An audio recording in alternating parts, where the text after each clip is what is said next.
যে দেশের সরকারের মাথায় একজন নোবেল লরিয়েট, সে দেশে এমন পরিস্থিতি উদ্বেগের।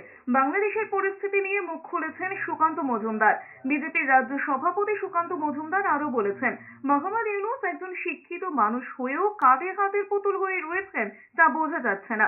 ভারতীয়রা সেই বাংলাদেশকে দেখতে চায় যেখানে ধর্ম নিয়ে ভেদাভেদ ছিল না।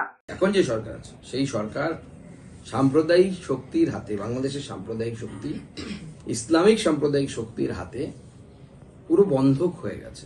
একজন নোবেল লরিয়েট সেই দেশের মাথায় বসে আছে, তারপরে যে সমস্ত কথা আমাদেরকে শুনতে হচ্ছে, এই ধরনের কথা অত্যন্ত চিন্তার, এবং মানুষেরা শিক্ষা দীক্ষার উপর থেকেও ভরসা উঠে যাবে এরপরে এইভাবে চলতে থাকে। ধর্মের সঙ্গে রাজনীতি মেশানো হলে তা সব দেশের জন্যই ক্ষতিকর।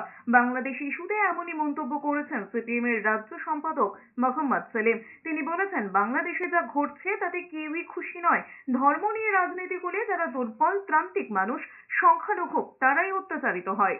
বাংলাদেশে যা ঘটছে তাতে আমরা কেউই খুশি নই। ধর্মের সঙ্গে যদি রাজনীতি মেশানো হয়, সেটা বাংলাদেশ হোক, পাকিস্তানে হোক, আফগানিস্তানে হোক, ভারতে হোক, তাহলে ধর্মের মোহ যারা এসে ধরে, অন্ধ সেজন মারে আর শুধু মরে। সুস্থ থাকতে কে না চায়, কিন্তু দিনের পর দিন সুস্থ থাকতে চাইলেও যেন সুস্থ থাকা আর হয়ে উঠছে না। কারণ বিভিন্ন জায়গা থেকে সুস্থ হয়ে যাবেন এমন প্রতিশ্রুতি পেলেও মেলেনি কোনো সুরাহা। আপনি ভাবছেন কোথায় যাবেন, কিভাবে সুস্থ থাকবেন, এমন নানা প্রশ্নের সম্মুখীন হচ্ছেন। কিন্তু ভাবুন তো, এমন কোনো ডাক্তারবাবুর সন্ধান যদি আমরা দিই আপনাকে, যেখানে গেলে আপনি ম্যাজিকের মতো সুস্থ হয়ে যাবেন, কেমন হবে? হ্যাঁ, আপনি ঠিকই শুনেছেন, চিন্তার কোনো কারণ নেই। সেই সন্ধান দেব আমরা আপনাকে।